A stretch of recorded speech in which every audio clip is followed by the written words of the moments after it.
Hi and welcome back to our channel. In this episode we are moving from south to north of Rhodes. We will be showing the best beaches, visiting restaurants and cuddling some cute cats.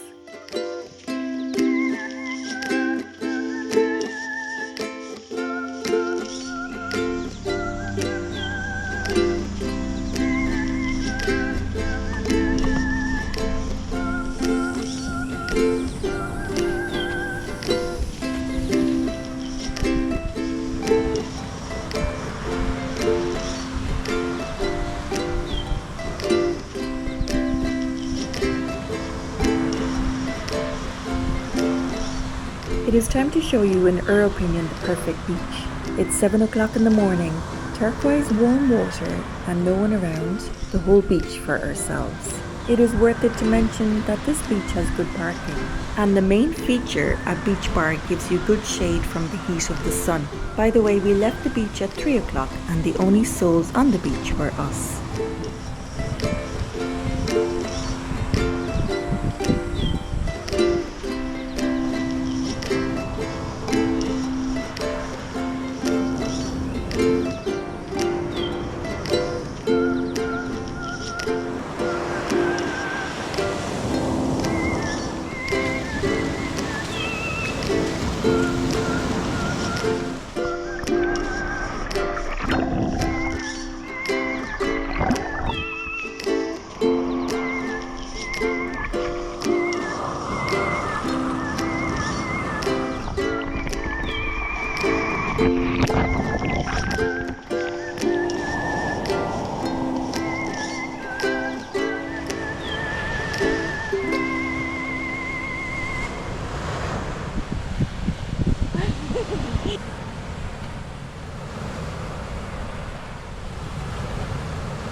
The reason we left the beach so early is because girls sometimes need the bathroom. In the whole surroundings, this church is the only place with a public toilet. Well, also it has a very good panoramic view and we were on the beach right at this spot.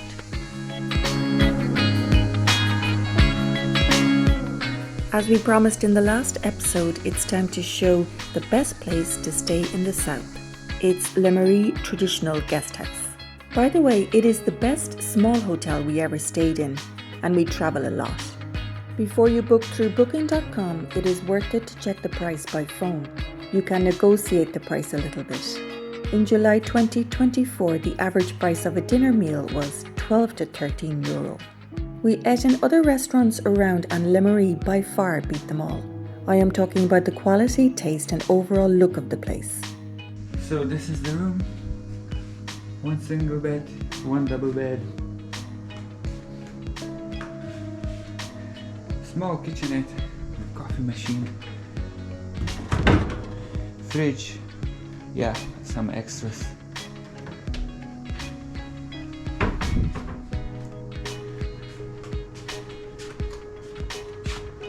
Little balcony. Good view. View to the bay. Yeah. Beautiful feeling, kinda rustic. And tiny bathroom. Very cute.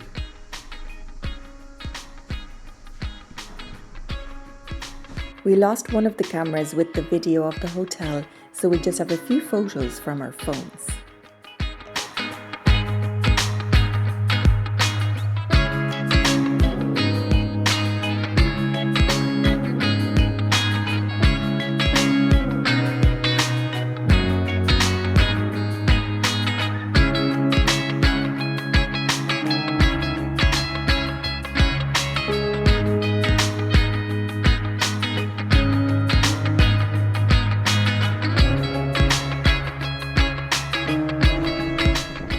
Remember our cute rental from the previous episode? So we rented this car from independentrental.gr. You can see the website at the top. In 2024 they didn't take a deposit and they had the best price in Rhodes Island. It's a family-run business and we highly recommend renting the car for travel in the south. We had the car for the first 4 days and in the capital we used public transport. We will show more about public transport in the next episode.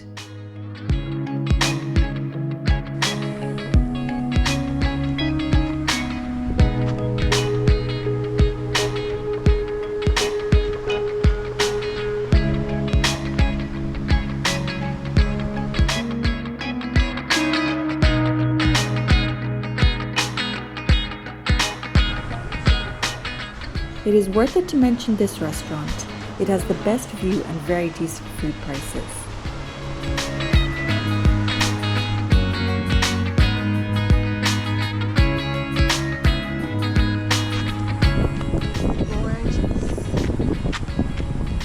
Full of the water.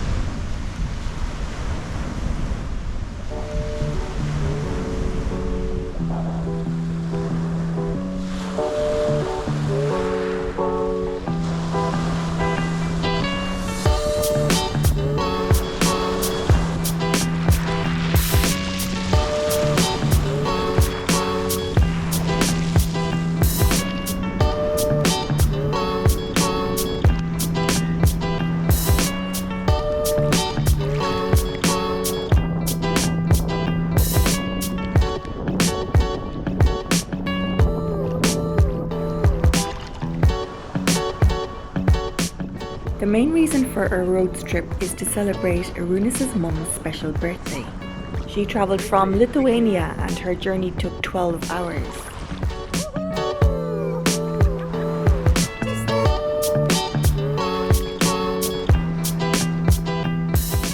We collected her from the airport early in the morning. With time to kill before her check-in, we cut her adaptation to 40 degrees temperature to go straight to the beach.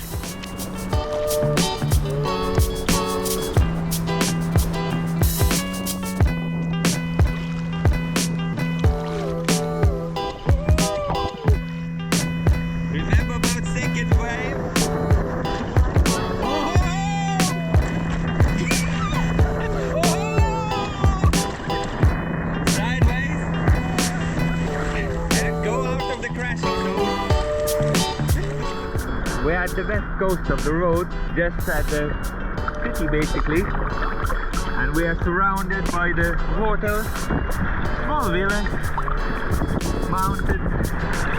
Behind the mountains is the Rhodes city.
With the morning sun shining bright, it was time to explore the ancient streets of Rhodes Old Town. The walls surrounding the Old Town of Rhodes and the channel between the inner and outer walls are truly impressive. We enjoyed the view from the bridge to the gate and boss. You can really feel the history and spirit of the medieval era. We stepped through the historic gate on boss steps and enter the charming old town of Rhodes. This imposing gate, built in the 14th century, is also adorned with the emblem of the Ambas family, a subtle nod to the French legacy that once influenced the island's architecture and culture.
Walking the streets of the old town is a great way to explore its charm.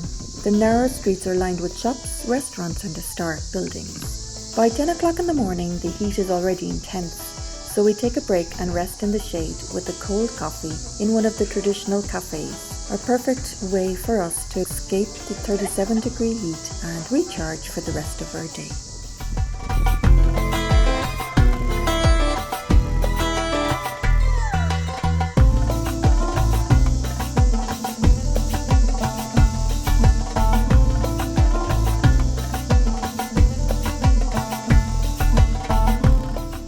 As we walked through the old town, we passed by the Mosque of Solomon, a beautiful and historic landmark that dates back to the 16th century. Built in 1522 by the Ottoman Sultan Solomon the Magnificent, this mosque was one of the first to be constructed in Rhodes after the Ottoman conquest of the island.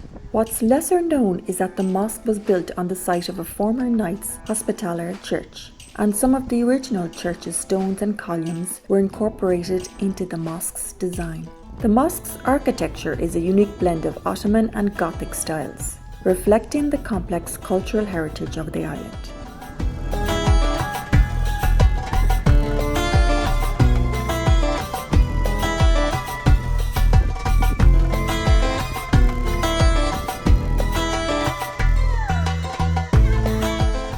We stop to explore the Palace of the Grand Master, a majestic landmark that dominates the old town's landscape.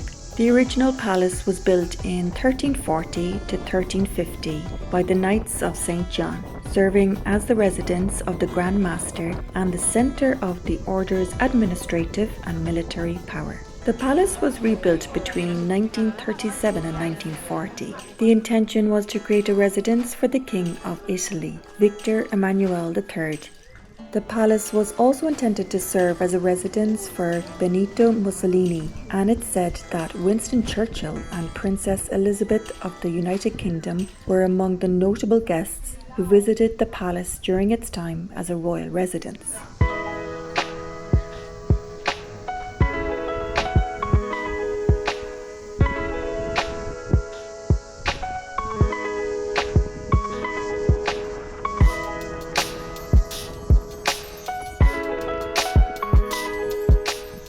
Exploration brought us to the Street of Knights, a historic thoroughfare in the heart of Rhodes' Old Town.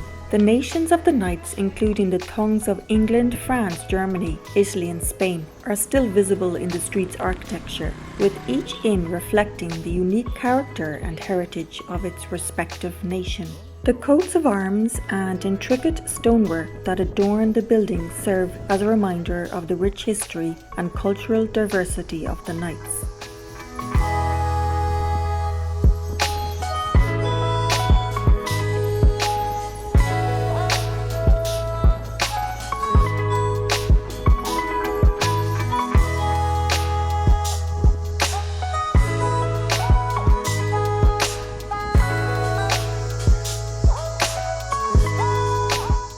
One evening before the sunset, we came to the Acropolis of Rhodes, a majestic ancient citadel perched atop a hill, standing watch over the city.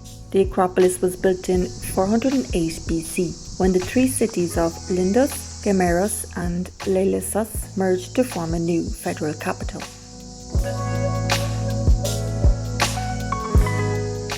The island of Rhodes in Greece is home to a significant population of stray cats, who are cared for by the local community.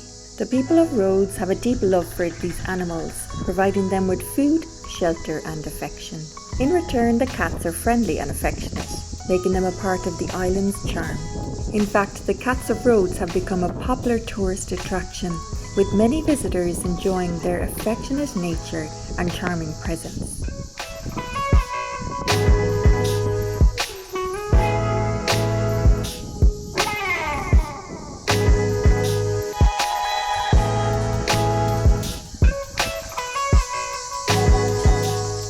Here we can find the ruins of ancient temples such as the Temple of Apollo and the Temple of Athena and Zeus, as well as the ancient stadium and the Odeon, a small marble theatre.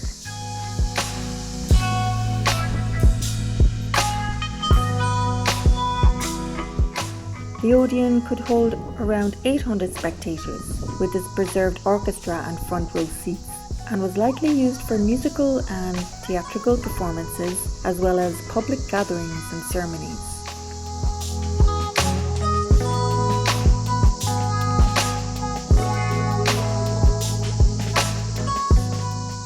The Temple of Apollo, built in the 2nd century BC, is a notable example of a Hellenistic temple. The Temple of Athena and Zeus, with its impressive Doric columns, is a striking example of ancient Greek architecture.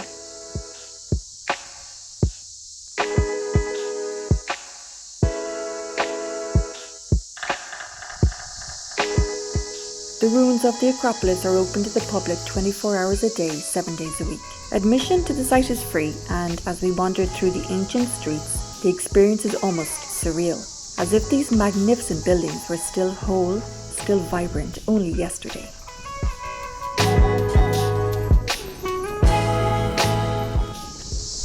So we are at the Apollo and Artemis temple in the Rhodes.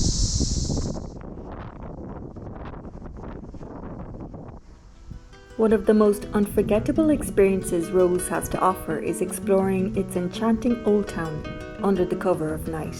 We passed through the historic St. Athanasius Gate, one of the oldest and most well-preserved gates in Rhodes' Old Town. The gate's name is derived from a nearby church, which was dedicated to St. Athanasius, a 4th century bishop.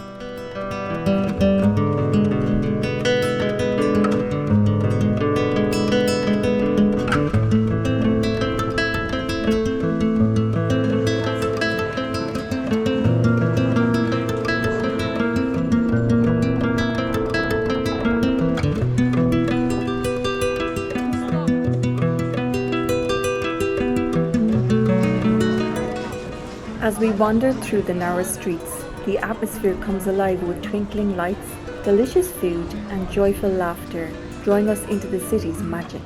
We find a cozy spot in one of the many charming restaurants, where we can sit back, relax and watch the world go by. And then we make our way to the stunning Mandrake harbour. The softly lit windmills and majestic fortifications seem to transport us back in time. It is hard to miss the beautifully lit souvenir boat. Mandrake windmills, dating back to a time believed to be in the 16th century, once played a crucial role in the island's economy, grinding grain into flour for the local population. Unfortunately, the exact dates of their construction and operation have been lost to time. The windmills are breathtaking at night, when they are bathed in a warm glow of soft lighting, making nighttime the best time to visit and appreciate their beauty. We are ending this episode here at Mandrake Windmills. In the next episode, we are celebrating Jovita's birthday, enjoying the best beaches, continue exploring the old town of Rhodes, and even will show you the best museum. Stay tuned for tips on how to avoid trouble with public transport. As always, we hope you enjoyed watching. Don't forget to subscribe and like, this means a lot to us. And bye-bye.